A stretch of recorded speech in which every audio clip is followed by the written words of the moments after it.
and this week we are going to be talking about our third board in the series about the 8 limbs of yoga.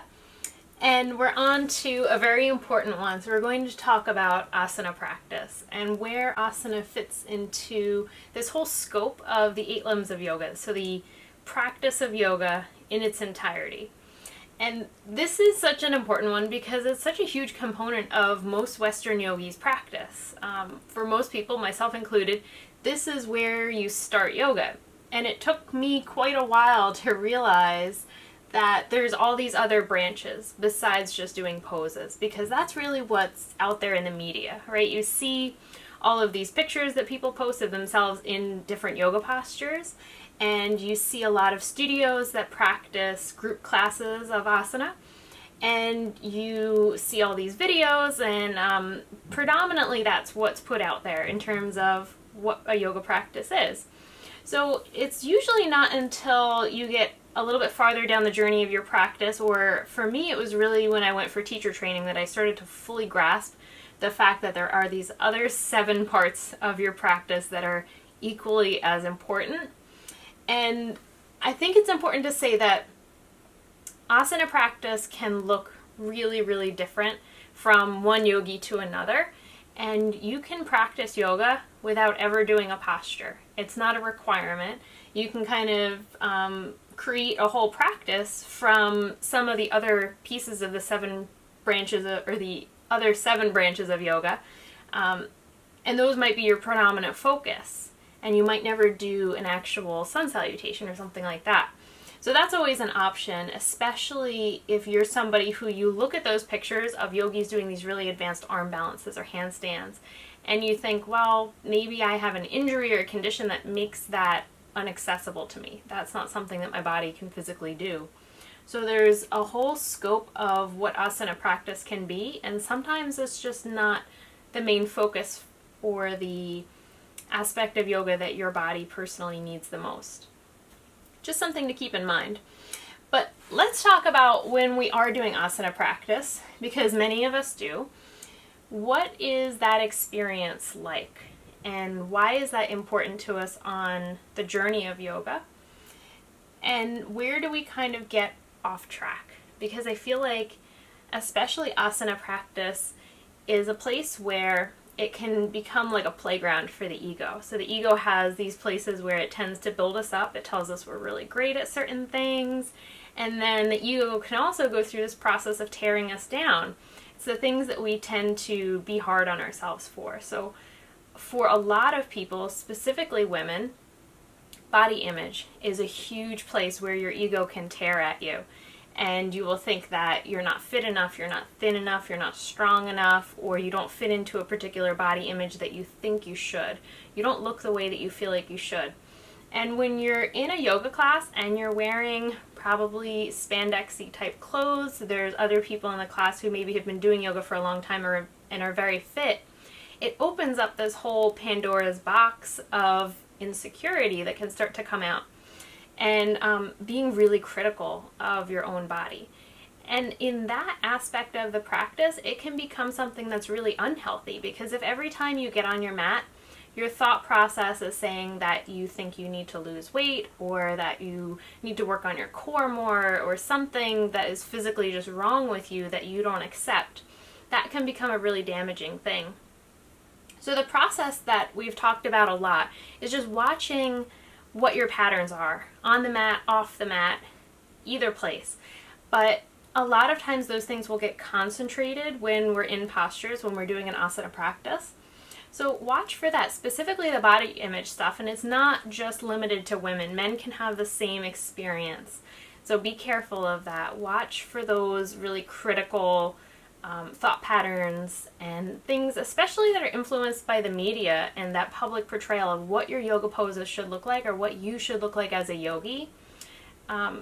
Unfortunately, it's become kind of a narrow scope, but I've noticed recently there's a lot more influence of trying to broaden that whole idea of what a yogi looks like. And the Yoga and Body Image Coalition is a really interesting group to look into if you're interested in that. So thinking about what kind of stuff comes up for us in our asana practice. And asana is a place where we come into a pose, and depending on the kind of practice that you're doing, you might stay in that pose for a little while. When you're in that pose, you're literally trying to find a spot where you are sitting in the present moment, where your thoughts are centered on what you're experiencing in that pose, both internally and externally. So what thoughts are coming up, what physical feelings and sensations you're getting from your body, whether those are good and maybe the pose feels really great, or sometimes the pose is challenging and you're feeling your muscles shaking if you're trying to hold something difficult, or you're feeling really deep, intense sensation, like if you're in a deep hip opener. That can sometimes not be the most enjoyable experience, but you're just learning to sit with those feelings without trying to run away from them or push them away. So it's being grounded in the present moment and watching whatever comes up. Sometimes when we have been practicing yoga for a little while, we start to have this idea that all of our thoughts should be happy, or that we should always just be accepting and loving of everything, and that's just not the case. So a lot of times when you're in poses, or maybe you're just having a difficult day and you decided to come practice on your mat, those negative emotions and those difficulties are probably going to follow you onto your mat, and that's what you're going to be dealing with. So you might be in a pose and there might be anger that comes up, or frustration, or impatience. Any of those things within the scope of the human emotions might come into play. So it's not always just going to be this wonderful experience. And I posted a little excerpt on my Instagram, if you want to look at that, about how a lot of times people talk about yoga as this wonderful thing that makes you feel amazing all the time. And a lot of the times your practice can make you feel really, really good. But then there's those other times where your practice is just hard and you're fighting difficult thoughts and you're having difficulty concentrating, and maybe something is challenging you in the rest of your life and you're really having trouble dropping into the present moment. So there's this constant conflict of trying to pull your mind back and pull your mind back. And those are the days when our practice might not leave you feeling super great and balanced and wonderful.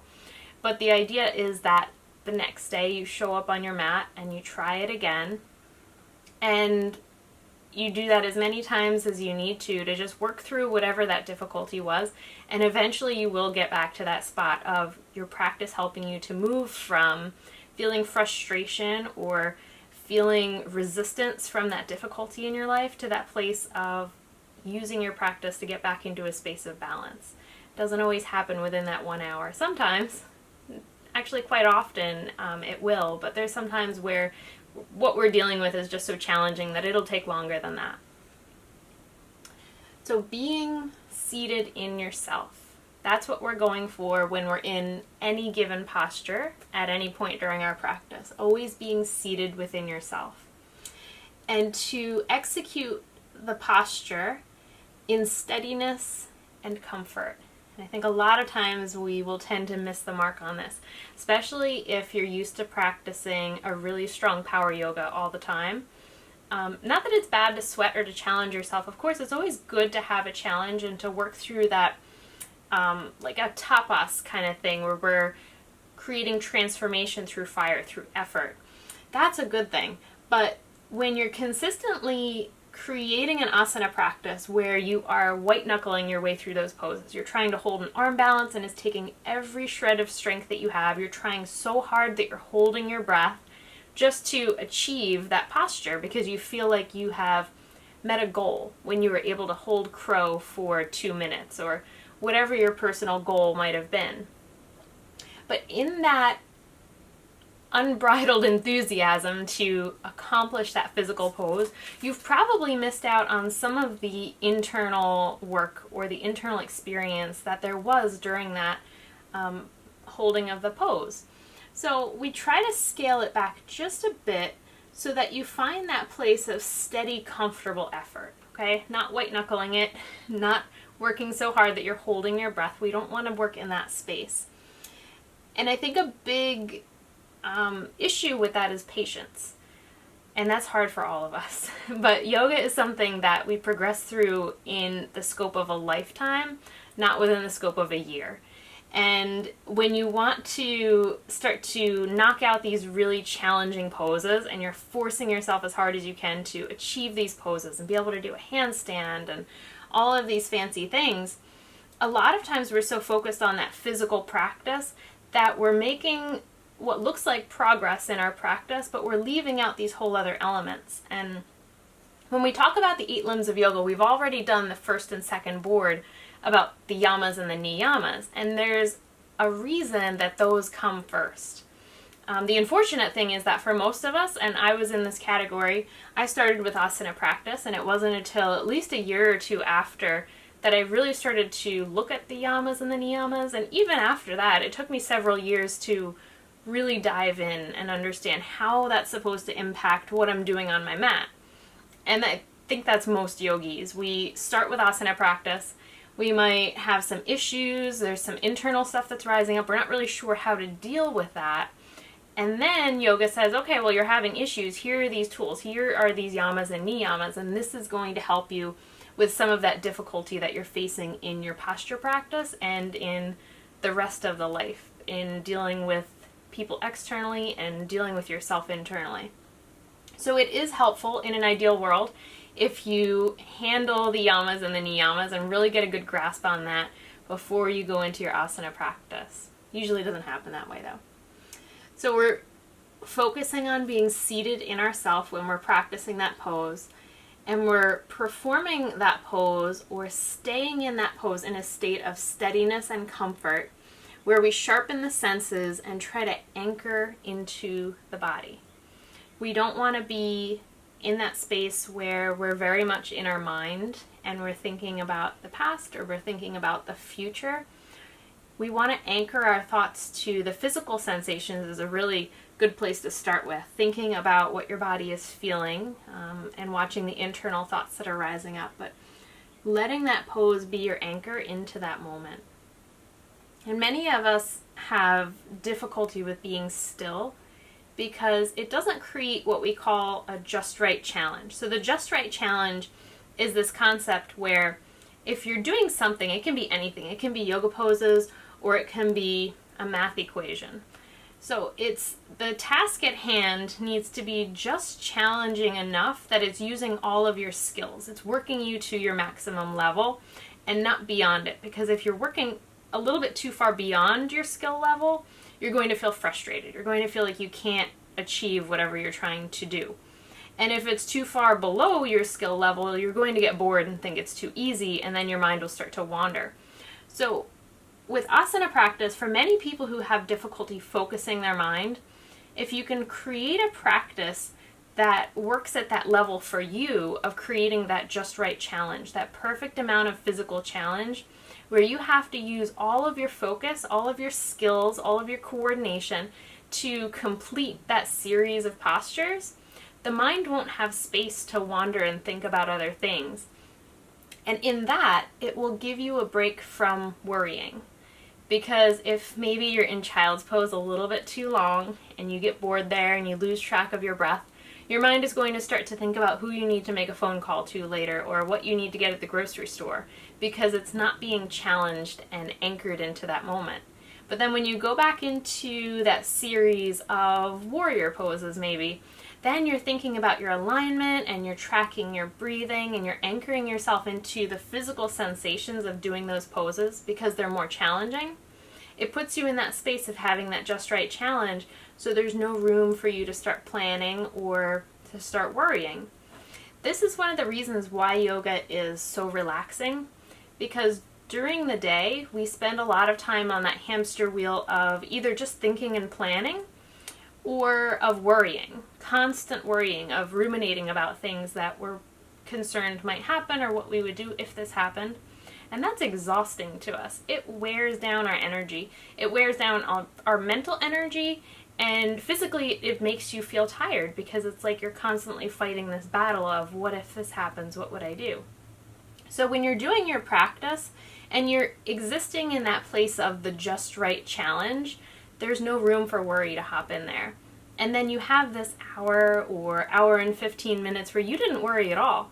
And you walk out the door feeling so energetic and so refreshed because your brain had that break from having to solve the problems of the world or solve the problems of your life.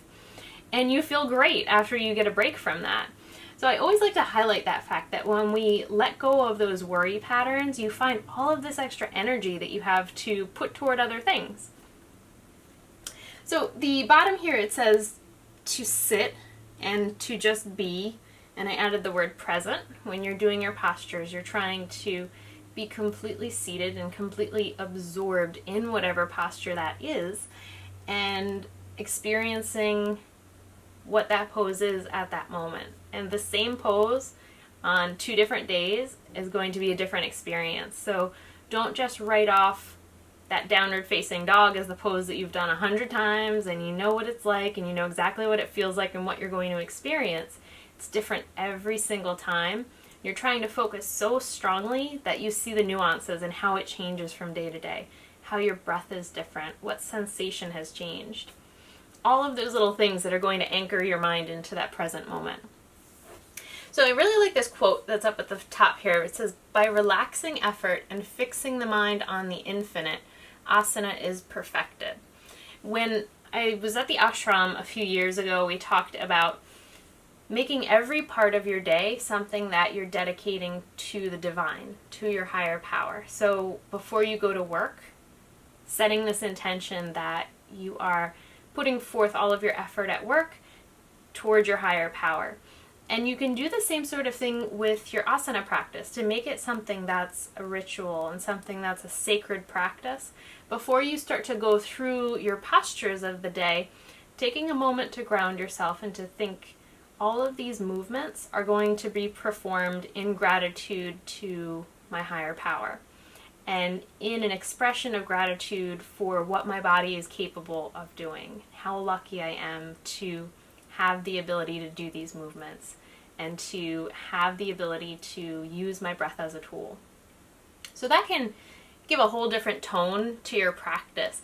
It leaves less room for the ego to come in and start beating you up over not being able to do a pose perfectly or your body not being perfect in its concept of what perfection should be. Because what you're doing there is sacred. There is no room for that. You are dedicating these movements. It's like a moving prayer or a moving meditation that you are dedicating toward your higher power. So that can give it a whole different atmosphere of why you're practicing your asanas. Okay, so that brings us to why are we practicing asanas? And that might be one of them. But traditionally, asana practice was made up of seated poses. Okay, so there were traditionally seated poses. These standing poses and what we think of as like a sun salutation, a moon salutation, warrior poses, they came in later in the scope of practice. And we can talk about that another day if we go over the history of yoga. But traditionally, asana practice was something that was used either to prepare to be able to sit in meditation, which for me, if I walk in and I try to sit down and meditate, physically I'm going to feel fidgety, and mentally I'm probably going to have a list of things that are just kind of bouncing around in my head. Whereas if I do maybe half hour, 40 minutes of poses and focus on my breath and burn off some of that excess physical energy and then try to sit, it's a completely different experience. I slide right into that space most of the time. I'll slide right into that space of being able to focus on my breath and really drop into my body. But the practice of doing poses is really critical in making that possible. So the longer that you practice, you can probably cut that down to a shorter period of time. And some people get to that point where you can just sit down and meditate. But if you're like a lot of people and you need a little bit of help, doing asana practice and then doing meditation can be really beneficial. And you feel like you're actually getting a lot more out of your meditation that way. Now, it can also go the opposite way. If you're sitting in meditation for a really long time, if you've ever tried to do this, you know that by the time you come to get up, you feel stiff. You've been in the same position for a long period of time. A lot of times your hips and your knees and your legs are feeling really stiff. Your back might be a little bit achy from staying in that one position for a long period of time. So after that, asana practice can help you to work out that stiffness. So it can be a pre or a post meditative practice that you do, depending on how you're feeling. Another thing that I really like to highlight for why we do postures, why do we do asanas in yoga, and it's to keep your body healthy for service.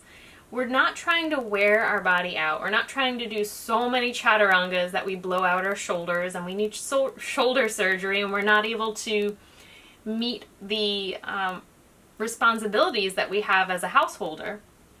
That would be quite the opposite direction of what we're trying to do.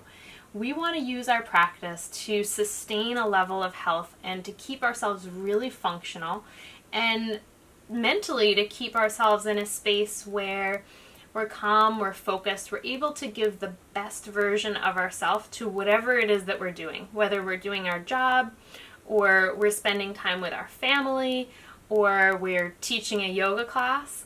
Wherever you are during your day, you're using these tools to put yourself in the best situation possible, the most mental clarity, the best physical condition to complete whatever those responsibilities are. If we neglect ourselves and we don't take care of our physical body and we don't address our mental health, we're going to be in a space where we can't help anybody that's around us. We're not going to be of use. We're not going to be able to provide service because we ourselves will be falling apart. So it's this idea that comes back to self-care, which is one of my favorite concepts of making sure that you refill your well so that you're able to give to everybody else around you. This was another big central concept that Swami Satchidananda really wanted to convey, that service is a big part of being a yogi, and service can be as simple as just being able to take care of your family or being able to clean your home or any of those responsibilities. It doesn't necessarily just have to be volunteer work, although that's a great form of service.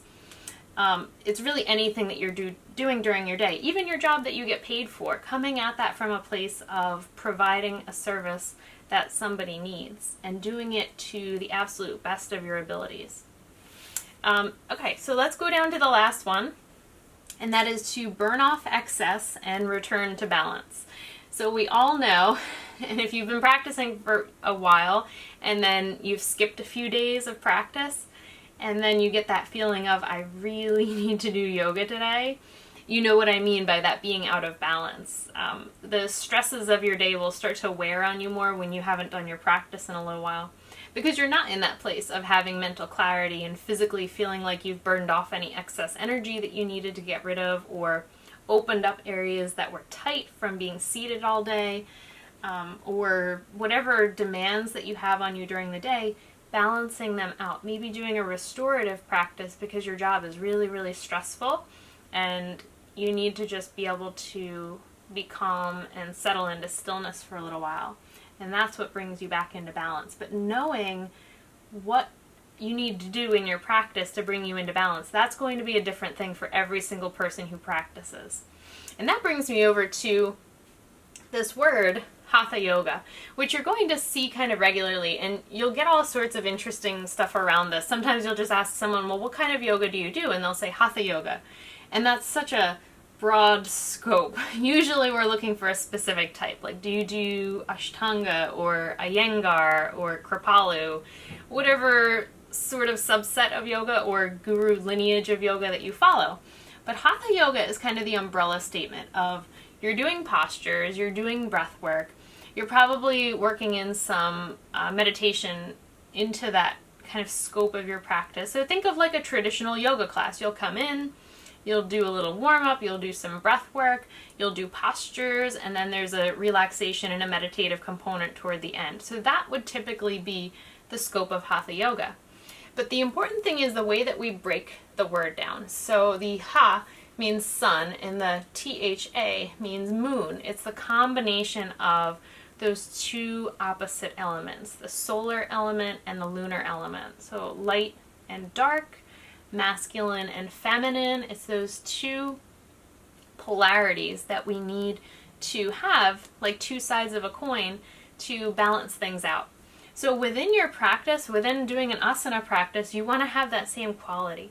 You have poses that are going to warm you up. You have poses that are going to cool you down. You have breath work that's going to warm you up and breath work that's going to cool you down. Things that are waking the nervous system up and things that are calming the nervous system down.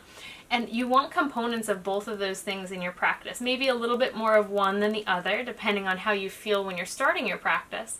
But thinking about how you can use those two different elements to bring you back to that state of balance.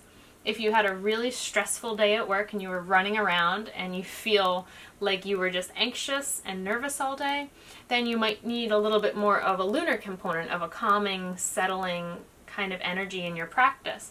Where if you sit at a desk all day and you feel like you were just stuck in that position and you haven't had any movement or heat in your day, then you might want to do a more sun-based energizing practice where you do sun salutations or some kind of a vinyasa flow where you're mixing up your energy and building up heat in the body. And that's what would balance you.